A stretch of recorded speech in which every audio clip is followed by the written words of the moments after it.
The presence of God is in this place. Amen po ba? Angels are here. Sige po, tayong lahat ay tumayo. Pakibati po ang bawat isa ng shalom, kapatid. Amen. Binabati ko rin po ng shalom ang ating mga nanonood online sa hapong ito. Sige po, tayong lahat ay manalangin. Hallelujah. Oh, hallelujah. We worship you, Lord. We glorify your name. Jesus, hallelujah. Shararayandara bahararayarara. Oh, lararayandara hirara shandara baharara. Hallelujah. Oh, hallelujah. Lord, marami pong salamat. Sa hapong ito, Panginoon, pinupuri ka namin, pinapasalamatan. Ikaw ay dakila, O Diyos, wala kang katulad, Ama. Salamat, Ama, sa hapong ito, Panginoon, na kami dinako mong muli sa lugar na ito upang sama-sama kaming magpuri, magpasalamat sa iyo, Panginoon. Sambahin ka sa Espiritu at sa katotohanan, O Diyos, sapagkat yan ang nais mo sa mga sumasamba sa iyo. Ama, sa hapong ito, dinideklarahan din po namin na ang iyong Santong Espiritu ang siyang makakasama namin, magbibigay ng lakas, kaunawaan sa bawat isa, Panginoon, sa mga salitang mahayag, Panginoon, sa hapong ito. Dinideklarahan din po namin, Panginoon, ang maghahayag ng iyong mga salita.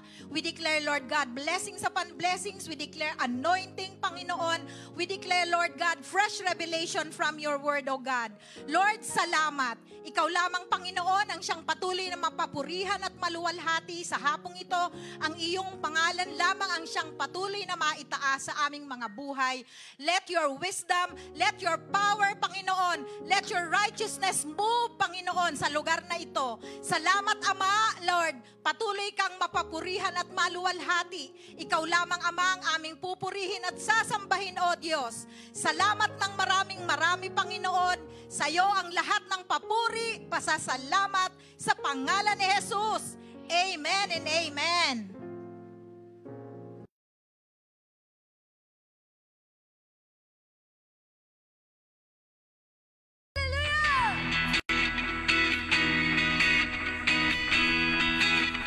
Purihin ka, Jesus!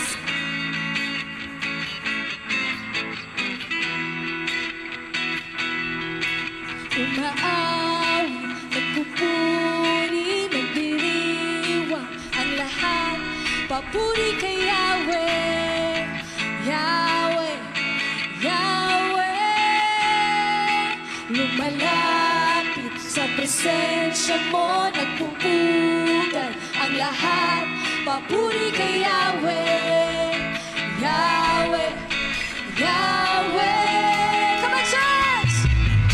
Sa lahat ng oras, sa bawat araw, pinupuri at sinasamba. Ikaw ang tunay na Diyos, Hari ng mga hari, tapat kailanman, hindi nagbabago.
papuri kay Yahweh. Come on, church!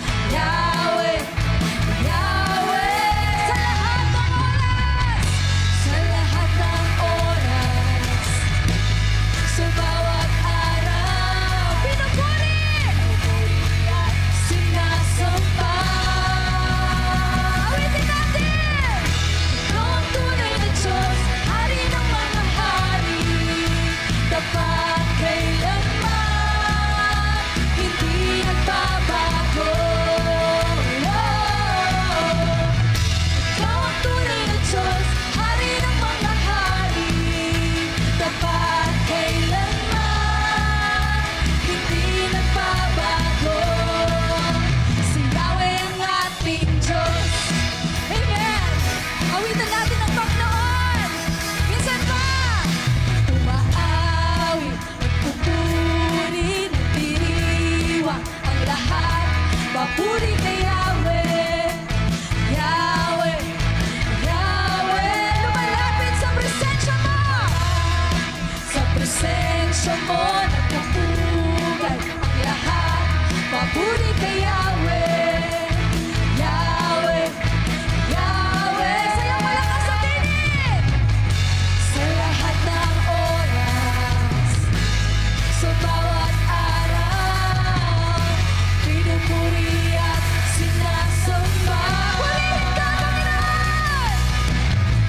Ikaw ang tunay na Diyos, Hari ng mga hari, tapat kailanman, hindi nagbabago. Ikaw ang tunay na Diyos, Hari ng mga hari, tapat kailanman, hindi nagbabago. Si Yahweh ang ating Diyos. Hallelujah! Tunay nga na siya ang ating Diyos! Thank you, Lord!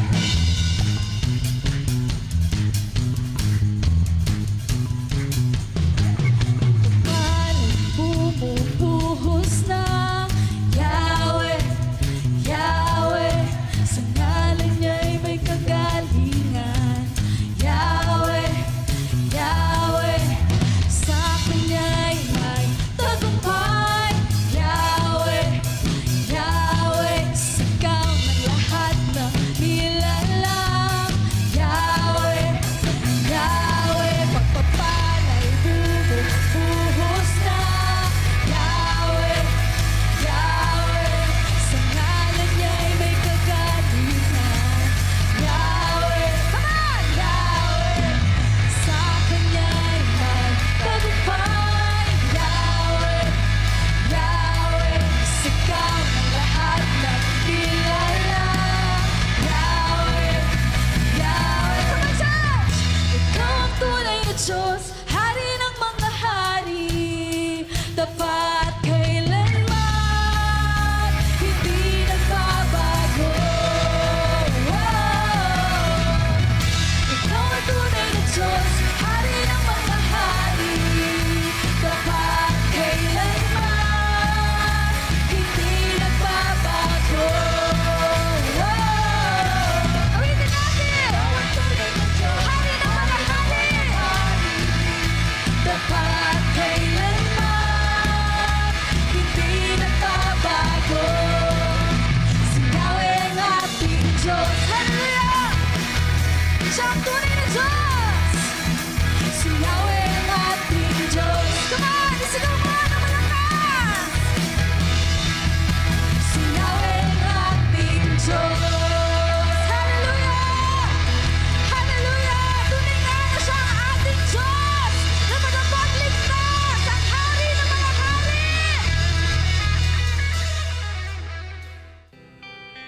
Salamat, Panginoon. Salamat, Jesus. Sa'yo ang lahat ng papuri, lahat ng pagsamba. Hallelujah. Salamat, Panginoon. Purihin ka, sambahin ka.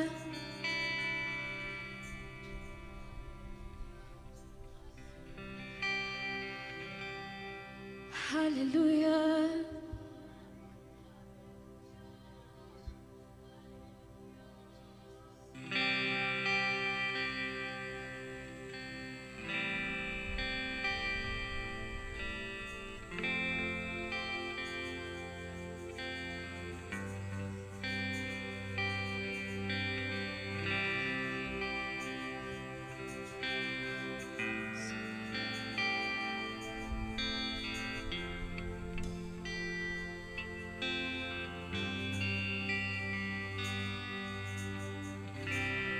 Pupurihin ka, O Diyos. Ang aming alay ay pagsamba. Kalwalhatian, buong karangalan, kapangyarihan mo'y walang katulad. Pupurihin ka, O Diyos. Ang aming alay ay pagsamba.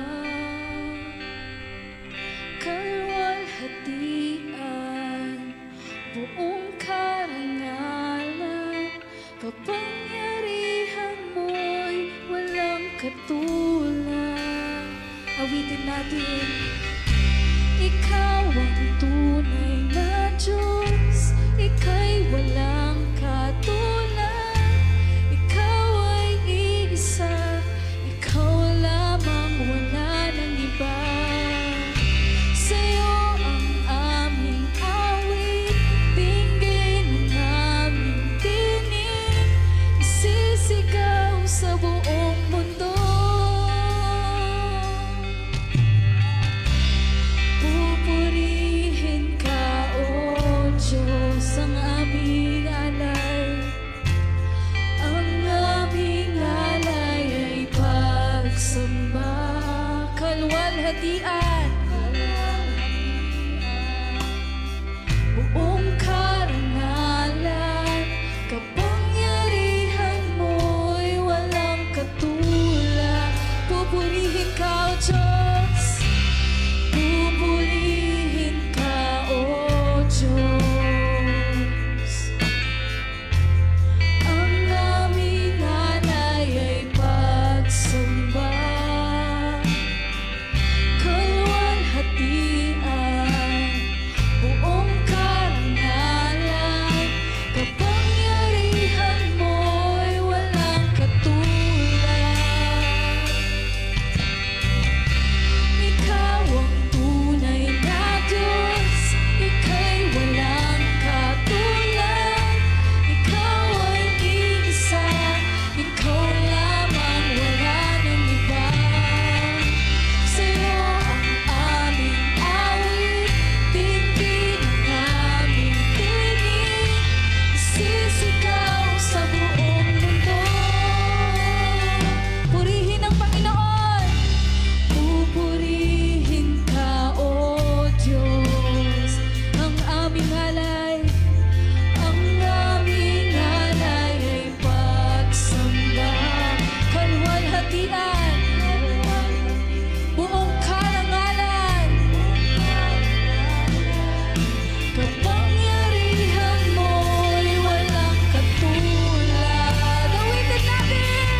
isa. Amen. Sambahin po natin ang Diyos. Hallelujah. Sige po, ipanalangin po natin ang ating mga handog sa Diyos ngayon. Hallelujah. Father, in the name of Jesus, Lord, we bless, God, our offerings today. Lord, let these offerings be served as a sweet-smelling aroma in your presence, O God. Let your kingdom come. Let your will be done. We declare hundredfold return, Panginoon, sa bawat isa sa amin. We thank you. We love you. In Jesus' mighty name we pray. Amen and amen. Praise God. Amen. Pakisabi naman sa katabi mo, you are blessed. Amen. Praise the Lord. Sige po, punta na po tayo sa salita ng Diyos sa umagang ito, sa kahapong ito. Amen. Praise the Lord. Hallelujah. Ang title po ng mensahe natin ngayon is The Appointed Season of Expansion. Everybody say the word expansion. Okay? Appointed season of expansion. Let's read Isaiah chapter 54, verse 2 to 3, New King James Version. Amen. Ang sabi po dito, enlarge the place of your tent, and let them stretch out the curtains of your dwellings. Do not spare, lengthen your cords, and strengthen your sticks. For you shall expand to the right and to the left, and your descendants will inherit the nations and make the desolate cities inhabited. Amen. Amen. This is what God wants us to have. Amen. Is to expand. Amen. To be fruitful. Amen. To multiply. Amen. This is the very reason why we preach the gospel, because we want to multiply. Can I hear an amen? Now, there should be an understanding about the season of expansion. Amen. Expansion is not just about physical growth, but also what we call spiritual, emotional, amen, financial, and ministerial increase. Amen. Ulitin ko po.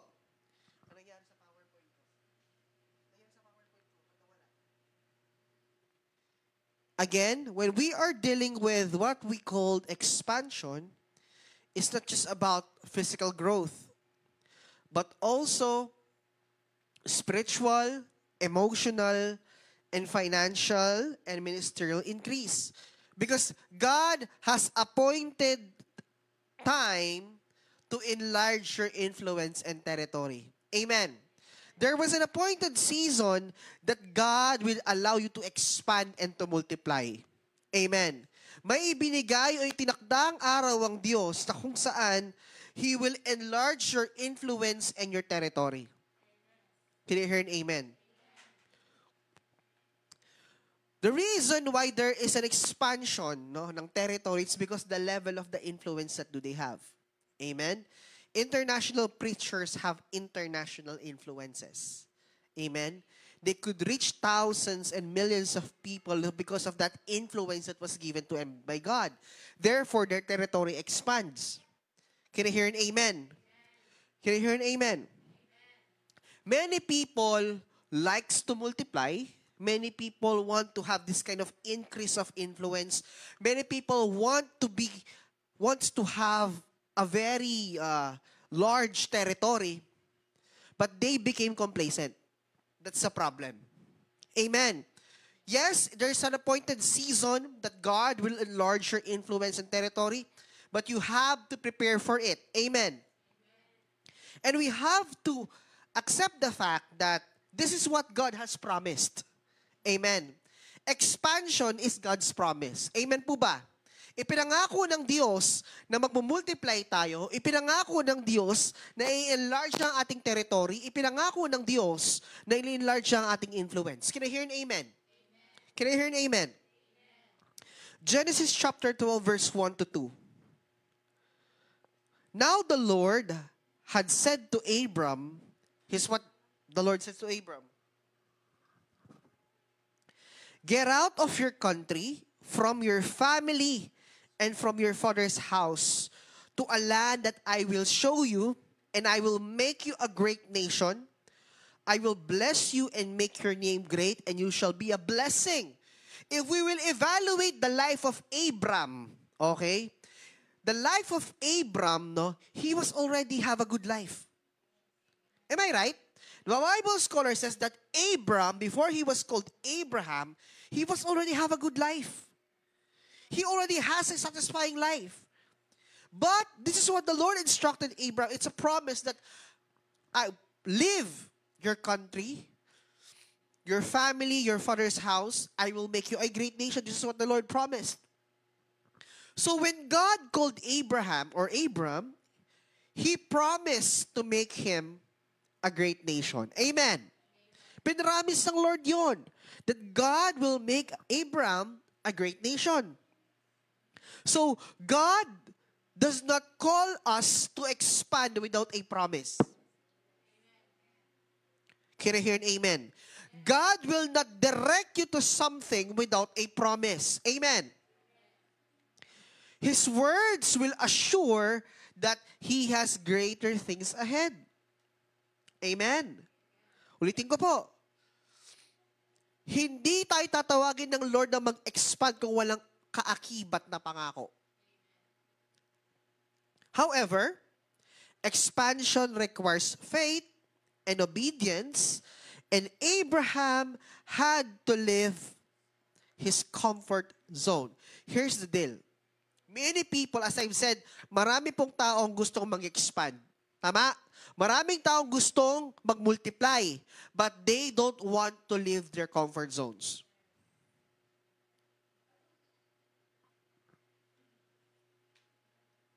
Amen. Tandaan po natin, the blessing comes from the obedient people. Can you hear an amen? That you have to evaluate your life. Amen. If there are certain moment in our lives, it is the same over and over again, and then we have to think whether we are obedient or not. Amen. If your territory doesn't expand, doesn't grow, or your influence, you're still the same person over and over again, then we have to ask ourselves, am I obedient? Amen? Am I faithful? Nakukuha niyo po ba, church? No? Because the blessing of the Lord comes upon the obedient. And they have to live a comfort zone. Abraham needs to live a comfort zone, a life that is full of comfort. Sa ministry, hindi ka komportable. Tandaan niyo yan. Walang naglilingkod ng komportable. If you want to live in comfort, don't do ministry. Amen? Nakukuha po ninyo? If ayaw mong nahihirapan, ayaw mong nauubusan ng oras, huwag ka mag-ministry. Because in ministry, you can never find comfort. Because whenever you grow, the more you have things that gives you uncomfortable. Di ba? The more na lumalaki yung muscle mo, the more na nagiging uncomfortable yung situation mo. Amen? Uncomfortable in a sense that it is not, what do you call that? Hindi ko sinasabi, hindi siya satisfying. When we talk about uncomfortable, it seems that it's not the typical normal life that you are having. Hindi siya yung typical na buhay na makan, matuntod, magobra muli.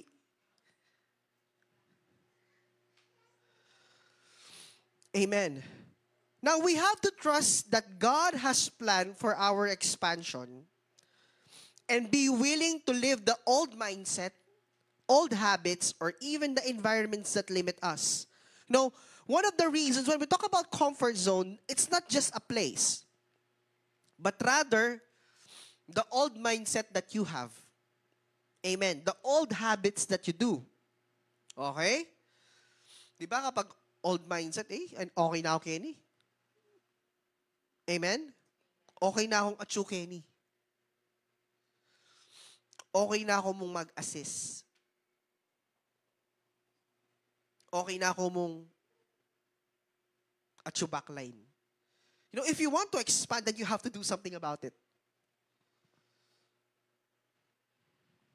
Amen. I am talking about expansion of territory. Okay? If you want to expand, you have to do something different. Amen. Kayo ba'y nandyan pa? Kayo ba'y nandyan pa? Diba? Gusto mong lumawak yung level of influence mo, then you have to do something about it. Amen.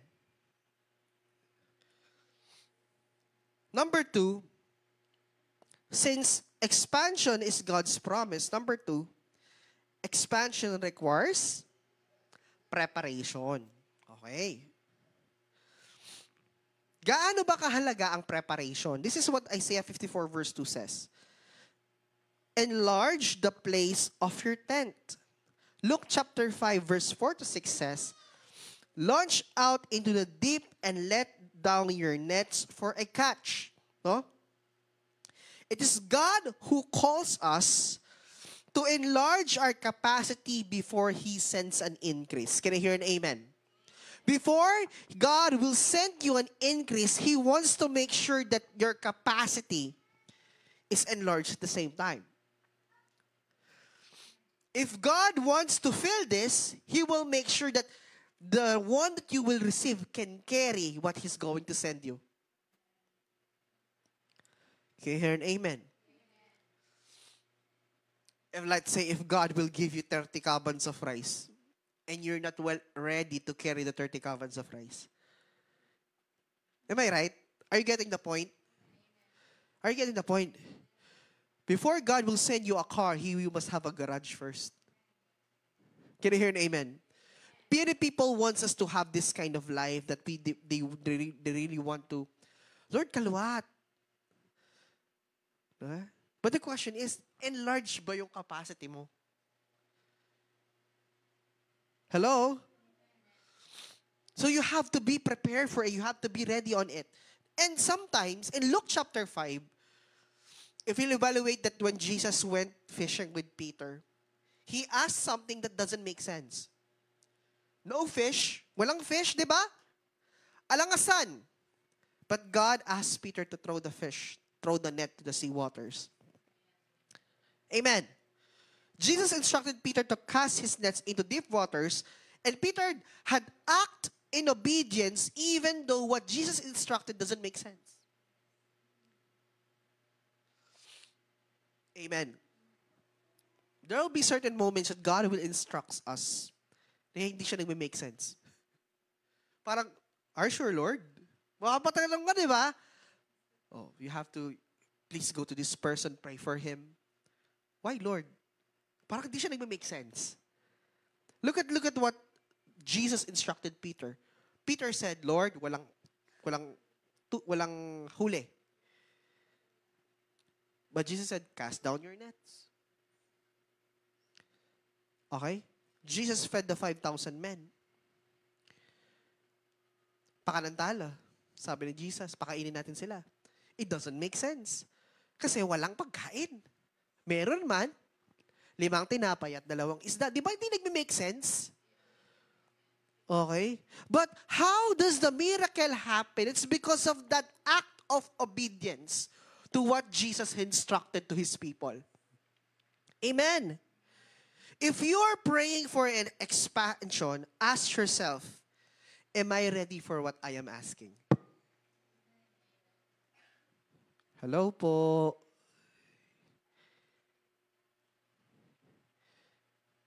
If you're praying for, Lord, I want financial increase.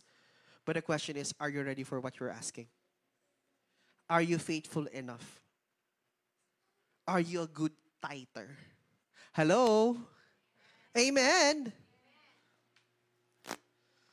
Lord, I want breakthrough with my business. The question is, are you ready for what you're asking? How's your time management with the Lord? How's your business dedicated to God? Anak, if I'm going to expand your business, mas lalo akong mawawala ng oras sa akin. That's what... Nakakuha niyo yung ibig sabihin. Hello? We want expansion, but the question is, are you ready for what you're asking? Amen. It's a preparation eh. Am I right? Gusto mong dumoble yung kita ng negosyo mo, yung sa isang negosyo mo lang, nawawalan ka na ng oras sa Lord, dadalawahin mo pa. Nagme-make sense po ba yung sinasabi ko? Gusto mong magkaroon ng magandang klaseng trabaho, sa trabaho mo ngayon, wala kang oras para sa Panginoon? Wala kang oras para magsimba? And then gusto mo mas magandang trabaho? It doesn't make sense.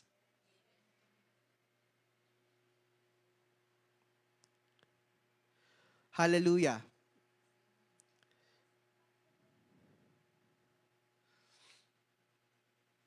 Sino may pinagpipray na expansion dito? Ako, pinagpipray ko yung expansion. Amen? But before we pray for that, we have to ask ourselves, are we ready for what we are asking?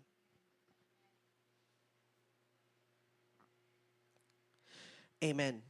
Now, we have to prepare spiritually through prayer and studying the Word of God. Mentally, by developing new skills. And physically, being ready for new responsibilities. Oh, wait lang ha.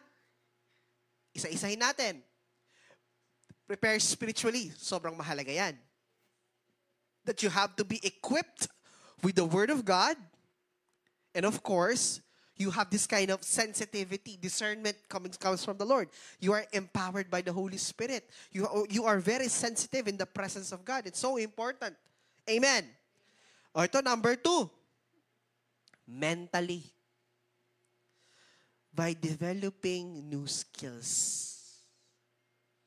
I would like to highlight here that when God asks us to expand, it's not just preparation in one area of your life. Amen. You have to be prepared holistically. Okay, you read the Word of God, but you don't study. You don't gain new skills. You don't develop anything. You don't hone your talent. Okay, you read the Word of God, nagbabasa ka ng Bible, pero di ka nagpapagamit sa ministry. Pwede yun? Possible ba yun? Yes. Is it possible that you pray and you read the Bible, but your life is not being used in God's purpose? Yes. Posible yun. Amen. And some people are developing their skills, they are spiritually equipped, but the problem is, they are not physically well. Sabi nga na napanood kong isang millionaire. Sabi niya, if you really want to enjoy what you have to make sure that your life is balanced. You have a time to work, you have a time to rest, and you have the time to enjoy. Hindi mo pwedeng sabihin na, okay, let's say, you have $1 million, but you don't rest. How's your health? Okay? You cannot say that you have $1 million, but you don't enjoy your millions. Amen. And you cannot say, therefore, you can say that you have $1 million if you don't work. So if we really want to expand, we have to make our life balanced. Amen. It's okay to grind. It's okay to hustle. But do not forget that your life doesn't revolve to one particular area only. No? Nakukuha niyo po ba? No? Okay lang na magtrabaho. Okay lang na kapag magsulog ng kilay sa pag-aaral, pero huwag niyong kakalimutan to, na ang buhay mo ay hindi lang umiikot sa pag-aaral. Bakit dumarating ang burnout? Kasi hindi balanse ang buhay. Baka kapatid, nakakalimutan mong magpahinga. Can you hear an amen? Nakakalimutan mo na kailangan mong i-prepare ang sarili mo sa mga bagong responsibilidad na ibibigay ng Lord sa'yo. And you have to train yourself mentally. Amen? Being strategic. Can I hear an amen? Because God will not equip you to something that you are not well managed. Can you hear an amen? If God is insisting something, if God is giving you something, then you should be able to manage it. Hello po? Kayo ba'y nandyan pa? So preparation is so important. Amen. So balance. Amen. And I do believe that health is wealth. Hello? The value of health in our lives is so important. Yes, we hustle in the ministry, but do not forget to take care of yourself. Because kapag ang physical mo, kahit gusto ng spirit, the spirit is willing but the flesh is weak. Gusto mo maglingkod, kaso hindi, may sakit ka eh. Nakukuha niyo po, di ba? Willing ka. Nandun yung talent, willing ka, kaso may problema katawan mo. Makaalong ka pa nga kabang susungana ka. Hello? O paano magagamit yung talent? Paano magagamit yung spiritual gift kung di ka physically well? Hello po? Okay? You're spiritually equipped. You are physically well. But then, you don't know what to do because you don't hone your talent. You're not well trained. Jersey, di ba nagtitraining kayo sa broadcasting? Bago kayo lumaban? Imagine sasalang kayo ng walang prep. Diba? So, it is well rehearsed. Paano yung pagpasok ng anchor, paano yung music, even yung mga line of third sa baba na gano'n. Diba? Planado eh. Because they prepared for it. Amen? Okay, you know the script. Okay, you know the script. Okay? You are well equipped, you are physically well, but you don't prepare. Wala kang practice. Amen. And of course, you are talented, you are physically well, but you lack spiritual growth. Diba? Balance dapat, no? Amen po ba? Number 3, no? Number 1 is expansion is a promise. Number 2, expansion requires preparation. Number 3, expansion is supernatural. Naniniwala po ba tayo dito? Zechariah 4 verse 6 says, "Not by might nor by power, but by spirit, says the Lord of hosts." Acts 2:41 says that, "Then those who gladly received his word were baptized, and that day about 3,000 souls were added to them." True expansion comes from God, not human effort alone. Do you agree with this? Itong expansion ay galing sa Diyos, hindi po galing sa effort ng taong mag-isa lang siya. Okay? The early church grew supernaturally because they depended on the Holy Spirit. It's something that is supernatural. Amen. It expanded. Expansion comes from supernatural. At the end of the day, it still comes from God. Amen. Alam niyo po, ang expansion will come through what we call divine favor, not just hard work. It's okay to work hard. But the totality of your expansion does not only depend with your hard work, but rather comes from the favor that comes from God. Amen. Kayo ba'y nandyan pa?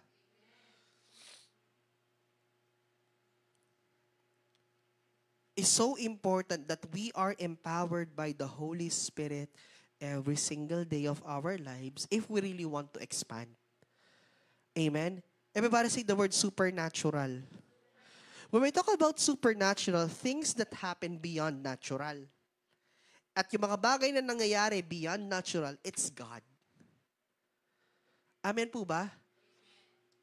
Alam niyo po yung, yes, ginagawa mo yung pinapagawa ng Lord, pero yung 70, let's say, yung major percentage ng expansion mo, hindi yung ginawa mo, kundi yung ginawa ng Diyos para sa'yo. Amen po ba? You are hardworking, you are doing what God has instructed you, and let God do the rest.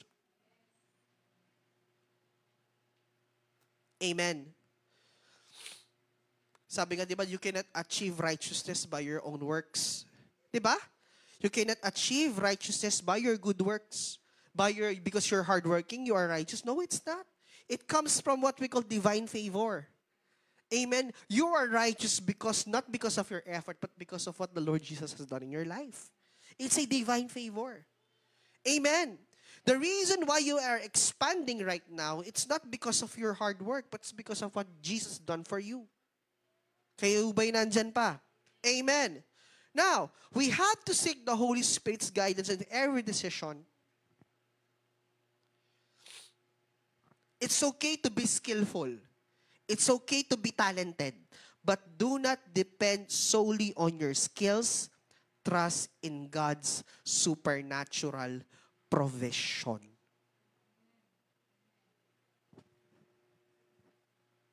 Amen po ba?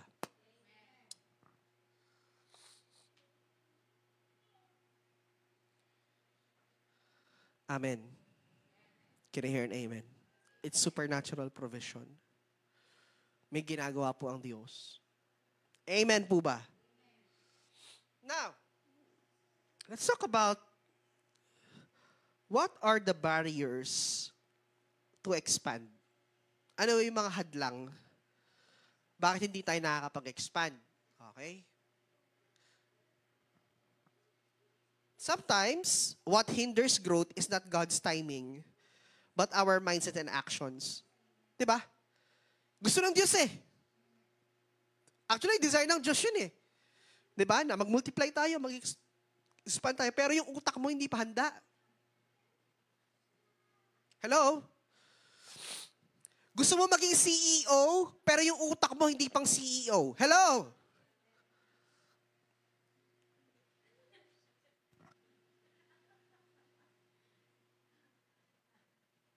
Amen? Hello? Sabi nga ganun eh. Gusto mo maging public school teacher, pero yung actions and mindset mo hindi pang public school teacher. Hindi ka pwede. Di ba? Gusto mo magkaroon ng may-ari ka ng kumpanya. Gusto mo maging CEO. Pero yung mindset mo pang janitor. Yung mindset mo, yung lowest position. Do you think you can... It's not the mindset eh. Di ba? Because the mindset is not set. Ano ba yung naghihinder? Number one is fear and doubt. Numbers chapter 13, verse 30 to 33. The 10 spies saw giants and doubted, but Caleb had faith in God's promise. Amen? Why is that these people were able to expand? It's because of their mindset. The Israelites saw the promised land but allow fear to stop them. Nakita nila yung territory. Hello? But it hinders because natakot sila, it hinders them to expand. Alam niyo po, when there is fear, it magnifies obstacle instead of God's power. When there's fear in you, fear of doing it, fear of trusting, what is highlighted is not God's power but the obstacle. But Caleb, however, declared, we are well able to overcome it. Sabi nila, kaya natin. Ano nangyari? Di sila lang dalawa ni Joshua nakapasok.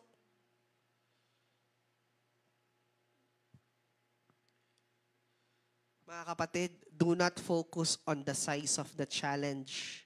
Focus on God's promise. Speak faith over your situation just as Caleb did.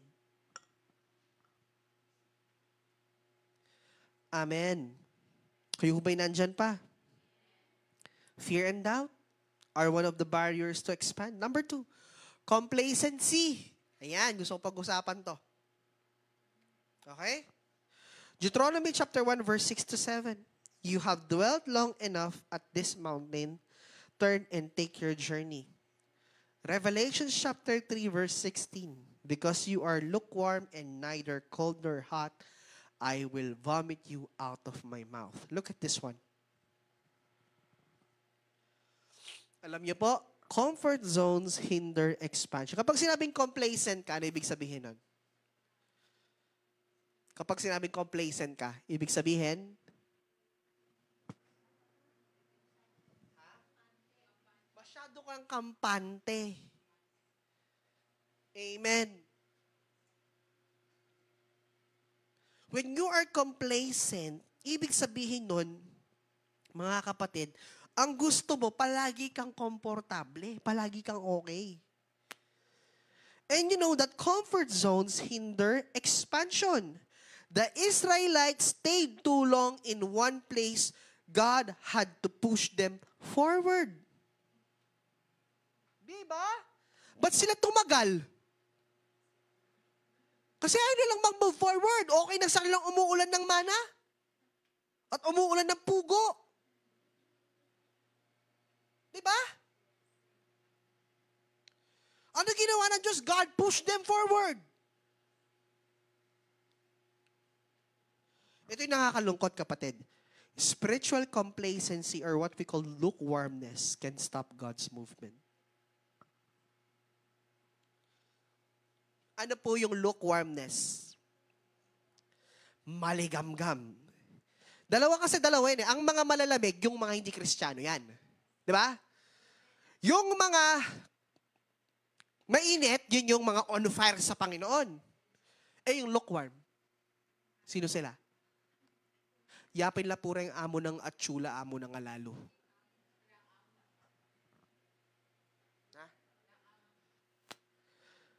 Sila yung nandyan paminsan at nandyan pag wala.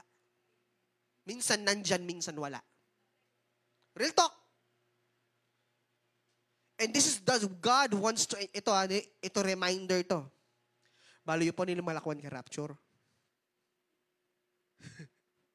Kaya bera lang lukewarm. Totoo ni. Hello. Alam niyo po, mas mataas ang requirement ng rapture compared dun sa mga namatay na umakyat na sa Panginoon.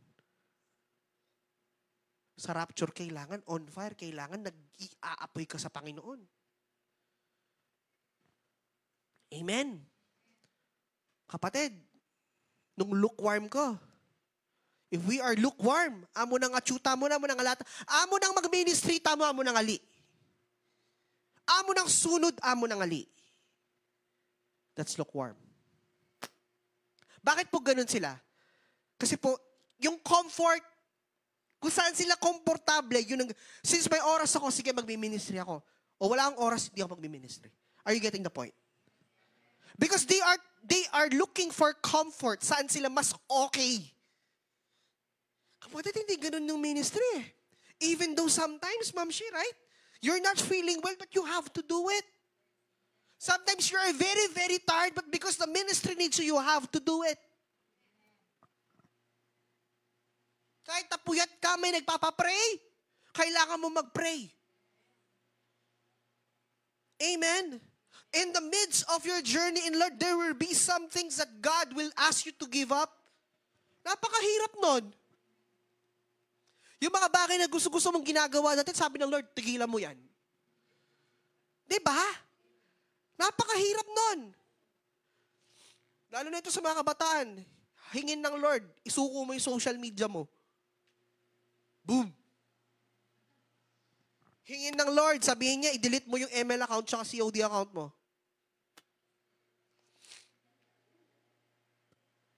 Hello po? Diba? God will ask us to do that. It is not easy to give up these things, but we have to. Amen? Are you comfortable when you're going to give up those things? Of course not. Amen? And these people who are lukewarm finds comfort all the time. Hello po. Ala ko pamasahe ako, simba. At ikaw pamasahe, simba ako. Nangyayari ba ito? Yes.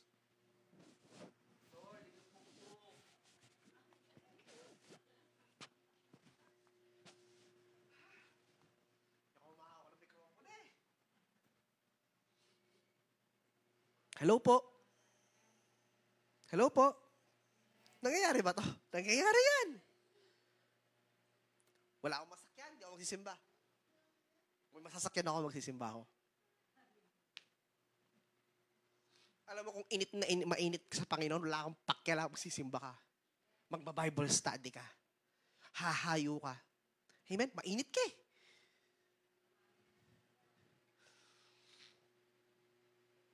Ay yung tinagawa mo para sa Diyos. Hello? Uy, ako sasabihin maglakad kayo, ha?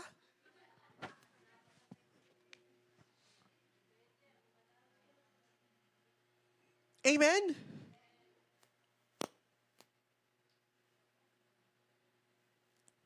Hallelujah.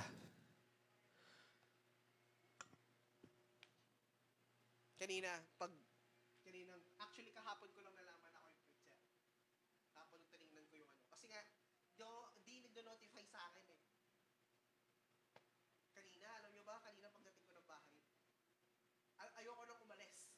Ano sabi ko sa mga taga-kupang, pag uwi ko ng bahay, di mo na ako mapapalis ng bahay pag umuwi ako ng bahay. I'm not feeling well. No? So, yung allergies ko. Pero, my spirit tells me, this is ministry. Hello po? Amen? Anong puhunan ba ng pastor? Yung boses niya. Nagsishrill yung boses ko.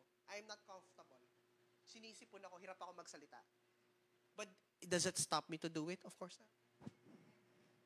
Sabi ko, Lord, bahala na ka na eh. Tingnan nyo yung mga sinabi ko kanina, wala man yan di sa outline ko. Kayo ba'y nandyan pa, mga kapatid? Now, if complacency hinders expansion, we have to step out in faith. Don't get too comfortable in small places. Always seek new growth, spiritually, ito pa, professionally and personally. Dito na mga kabataan, sabi ko, pag hiningi ba ng Diyos yan, ibibigay mo sa Kanya. Opo, sabi niya, sige. Amen. Number 3. Number 1 is fear and doubt. Number 2 is complacency. Number 3, lack of vision. Ayan. Habakkuk chapter 2, verse 2 to 3. Write the vision and make it plain on tablets that he may run who reads it. Proverbs chapter 29, verse 18 says, where there is no vision, the people what? Perish. Alam niyo ba, without a clear vision, you may wander aimlessly. Itangay mo balo no ka rin kamunta. God wants you to define your goals and steps towards expansion. Amen. Kapag po nananalangin tayo, may pinapakita ang Lord sa atin. Amen. At personally, meron tayong gustong marating. Amen. Sa ministry natin, tama? Sa career natin, sa negosyo natin, sa trabaho natin, meron tayong gustong marating. And ang gusto ng Diyos is i-define natin yun. Magkaroon tayo ng clear and always ask God's wisdom para mapangyari yung mga vision na yun. Be intentional about growth in every area of your life. Can I hear an amen? As I've told you, one of my goals is I really want to have a school. Tama po? First step of fulfilling that, I need to equip knowledge, management skills to operate that. What I did, I enrolled for masters. Right? Now, to see the current situation of education system, I have to see it. Gusto ko makita ano yung itsura ng totoong education system. So my actions are is going to my goal. So every decision na gagawin mo is papunta doon sa pinakita ng Diyos sa'yo. Amen. Kayo ba'y nandyan pa? Kapatid, kung may pinakita, dapat malinaw ang gusto mong gawin. Malinaw ang pinapagawa ng Diyos sa'yo. Amen po ba? Lack vision. Now,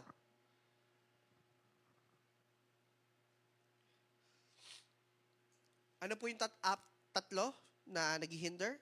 Fear and doubt, complacency, and lack of vision. Now, how to walk in your season of expansion? Ito tayo. Paano tayo ngayon maglalakad sa season ng expansion? Number 1, of course, strengthen your faith. Diba? Hebrews 11:6 that, but without faith, it is impossible to please Him. Amen. Romans chapter 10 verse 17. Faith comes by hearing, and hearing by the word of God. Expansion requires faith. Therefore, expansion requires the word of God. If you can see the whole picture, no? Expansion requires, if you can see the whole picture, it's not faith. Di ba? Pag alam mo na, ba't pa kaya mo manampalataya? Nakita mo na pala yung whole picture.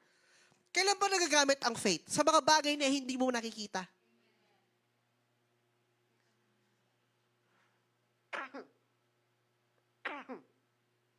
And you know what? No? When God asks you to do something, okay? May mga bagay na kailangan, gagawin ka na. Tulad yung sinabi ko kanina. Lord, di nagme-make sense. Gusto mo paniwalaan ko? Yes! Diba? Ang gusto lang ng Lord is manampalataya ka eh. Sino po yung mga naka-experience ng miracle sa Panginoon? Yung mga nanampalataya sa mga bagay na imposible. Yung 12 years na inaagasan ng dugo. Anong sabi niya? Mahawakan ko lang. Yung laylayan. Amen. And faith grows through God's word and testimonies. Immerse yourself in faith-building scriptures. Speak and declare God's promise over your life. Ito yung turo ni Bishop nung Sunday. Sinabi na, may release na la. Kunan nyo na lamo. Diba? This is the word of Bishop last Sunday. Na-release na. Andyan na, year of harvest. Andyan na. Kung baga po anihan na eh. Andyan na. But we don't speak that over our lives. Amen? Number 2. Pray for divine direction. Of course. If any of you lacks wisdom, let him ask of God who gives it to all liberally. Psalms 32 verse 8, I will instruct you and teach you in the way you should go.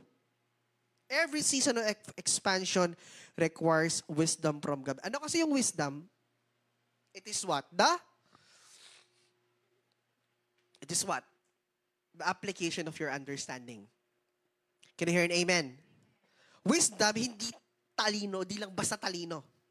Hindi lang basta human knowledge. It's not just intelligence. Okay? Wisdom is the ability of the person to apply what he or she understands. Amen? Ang wisdom dam ito. Grabe yung wisdom ng tao na to. No? Di ba yung sinasabi na? Kasi lagi natin ina-associate yung wisdom sa intelligence. But wisdom is more than intelligence. Wisdom is the application of what you have learned and what you have understand. It is the application of knowledge. It is the application of understanding. Amen. If nabasa mo na bawal kainin ito, huwag mong kakainin. It gives you wisdom. So you will avoid these things, itong mga bagay na to, para hindi ka magkasakit. That's wisdom. Am I right? Kayo ba'y nandyan pa? Ang wisdom po doon is yung iniiwasan mong ospital kesa gamutin ka sa ospital.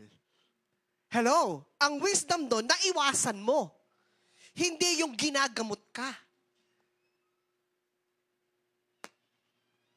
Hello? Kayo ba'y nandyan pa? That is wisdom.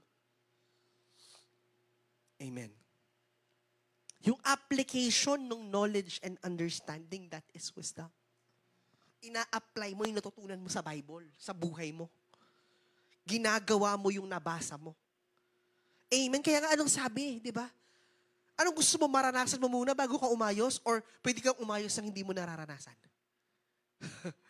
Hello? Na pwede kang matuto na hindi ka nasasaktan or gusto mo munang masaktan ka bago ka matuto. Am I right? That's wisdom that comes from God, that you can avoid temptation, you could avoid sin. It's because the application of what you have learned from the Bible, what you understand based on the Scripture. Kapatid, posible bang hindi ka magsakit? Yes, apply what you have learned. That's wisdom. Amen? If you have to choose whether you will eat healthy or not healthy, that's wisdom, application. Hello? Kaya nga sabi dito, every season of expansion requires wisdom that comes from God. Kapatid, kapag ba nag-expand tayo ng territory, anong application ang ina-apply mo? Ina-apply mo ba muna yung sinabi ng Lord o yung sarili mo?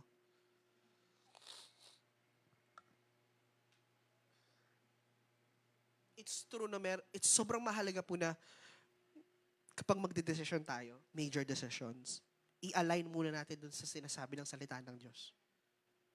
Lord, ano bang sinasabi mo kapag ganito? Yung masakit, wala kang balong scripture. Kaya nga sabi, faith comes from hearing, and hearing the word of God. You know why people lack faith? They don't know the Bible. If you don't know the Bible, you don't have faith, don't have wisdom.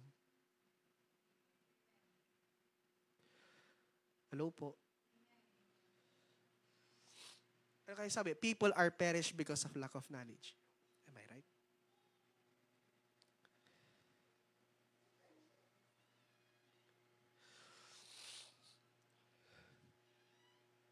Sabi ito, making decisions without seeking God's guidance can lead to failure. Kapatid, pray before making major decisions. Listen to God's voice through His Word and godly counsel. Amen. Number 3. Step out in obedience. Joshua 1 verse 3. Every place that the sole of your foot will tread upon I have given you. 2 Corinthians 5:7. For we walk by faith and not by sight. You must take action in faith. Many blessings require you to move forward before seeing the results. Take the first step and God will meet you in motion. Amen? Gusto mag-blessing? Humakbang ka muna. And God will meet you, no? In motion. Amen. Number 4. Would be my last point. And of course, so important to remain humble and grateful. Deuteronomy 8:18 says, and you shall remember the Lord your God, for He gives you the power to get wealth. Mga kapatid, success should never make us forget God. Gratitude keeps us aligned with God's purpose. Always thank God for every blessing and opportunity that comes po sa bawat isa sa atin. Amen? Always thank God for what He is about to do. Always make sure that our foot is always on the ground. No, and do God's purpose. The humility comes from God.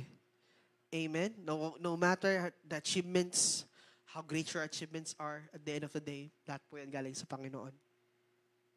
Amen. Wala tayong pinagpagmalaki sa Lord. Na lahat ng mga bagay na meron tayo galing sa Kanya. We are just stewards here who are managing His creation. And we are part of the creation. Amen po ba? Remain humble and grateful. Lastly, amen? Lastly, God has appointed a season for expansion. Isaiah 60 verse 22 says, sabi dito, a little one shall become 1,000, and a small one a strong nation. Expansion is coming, but we must be ready. Trust God, step out in faith, and prepare for the increase. Mga kapatid, are you ready to walk in your appointed season of expansion? Sige po, tumayo tayong lahat.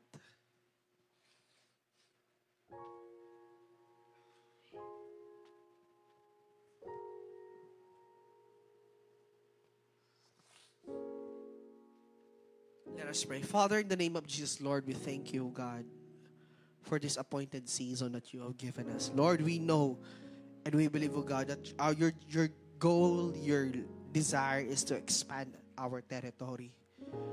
God, to conquer greater things and to multiply, oh God. Lord, continue to inspire each and every one of us. Holy Spirit, continue to empower us, oh God. Continue to move in our lives, oh God. Lord, pinagkakatiwala namin sa iyo ang aming mga vision, ang aming mga plano, Panginoon. And Lord, we were able to step in faith, act in faith.